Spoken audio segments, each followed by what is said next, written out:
Bonjour. Ce mercredi 20 avril dernier, une délégation de Topo s'est rendue au Palais des Nations afin d'assister à la première édition du Geneva Youth Call, cette année consacrée au climat. Une conférence en présentiel et en ligne avec les représentants des Nations Unies et de l'Université de Genève, ponctuée de l'intervention de jeunes leaders d'opinion, suivie de plusieurs workshops menés par divers experts au cours de 3 jours afin de sensibiliser et réfléchir à des solutions aux problématiques environnementales. Nous avons été invités par le comité fondateur et avons effectué plusieurs interviews. Monsieur Frédéric Esposito, directeur du bachelor en relations internationales à l'Université de Genève, nous explique comment ce projet a vu le jour. Cette assemblée, elle est née dans le cadre d'un cours du bachelor en relations internationales. Et donc, c'était un projet parmi une trentaine d'autres. Il a été bien au-delà des espérances. Et donc, c'est pour montrer que les relations internationales et l'étude des relations internationales ne se limitent pas aux livres et aux auditoires. Il permet aussi d'imaginer des projets et puis surtout de pouvoir les imaginer avec un très haut niveau d'exigence. L'idée aussi de ce cours qui est récent, il a que 3 ans, mais qui était justement de pouvoir amener un nouveau regard sur les relations internationales et puis surtout de vous laisser l'espace et de vous accompagner bien sûr pour pouvoir le faire. Je pense que l'Assemblée d'aujourd'hui est une extraordinaire réalisation menée de main de maître par ces 4 étudiants au départ et qui se sont rejoints par maintenant une vingtaine pour la réalisation d'aujourd'hui. Nous avons demandé à l'un de ses cofondateurs pourquoi le climat a été choisi comme première thématique pour la conférence.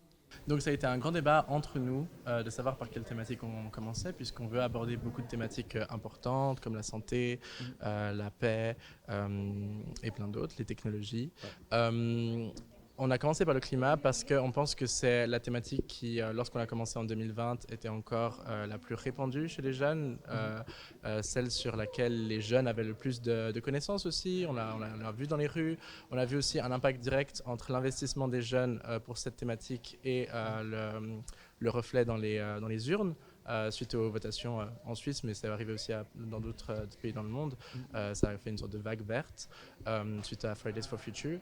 Donc, ça nous semblait opportun comme thématique parce que les jeunes étaient intéressés, parce que le monde était intéressé, parce que nous aussi, en tant que jeunes et étudiants, c'est là-dessus qu'on connaissait beaucoup de choses. Donc on savait que c'était quand même une thématique qui pouvait intéresser assez pour qu'on ait du succès dans le sens où beaucoup de jeunes allaient venir à notre assemblée, mais aussi dans le sens où il y avait peut-être plus de chances que ça ait des répercussions ensuite, les solutions, car beaucoup de gens étaient intéressés, on avait des contacts, etc. Nous nous sommes demandé quel pouvait être l'impact du Geneva Youth Call en relations internationales et plus largement dans le monde. Les étudiants qui ont mené cela, je dois dire, doivent encourager celles et ceux qui ont envie d'utiliser l'espace universitaire pour mener des projets comme celui-là, qui est au fond de dire peut-on contribuer différemment pour changer les choses au niveau mondial et international.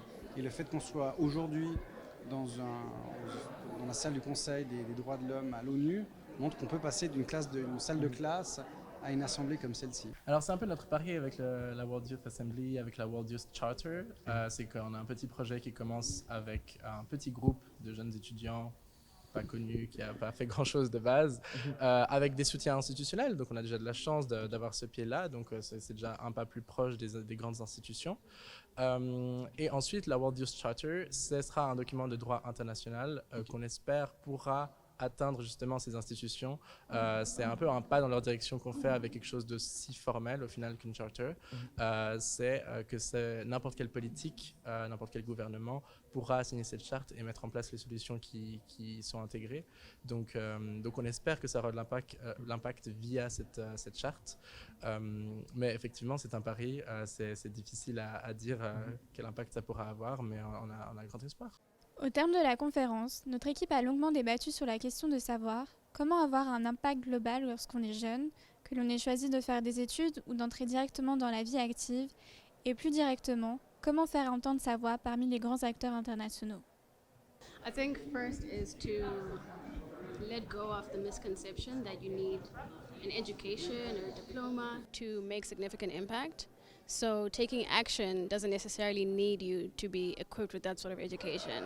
Okay. If you decide perhaps I'm going to work on plastic waste within my community, You don't need an education to pick up the plastic in your community. And you don't need education to go around your neighbors and tell them about plastic waste. I think the internet is a great resource. We're lucky in that in our generation we have access to the internet, and there's so much information on there. If we would just sit and try and read through the things that we think are passionate about and find out how we can create this impact without the necessary education that we think we need.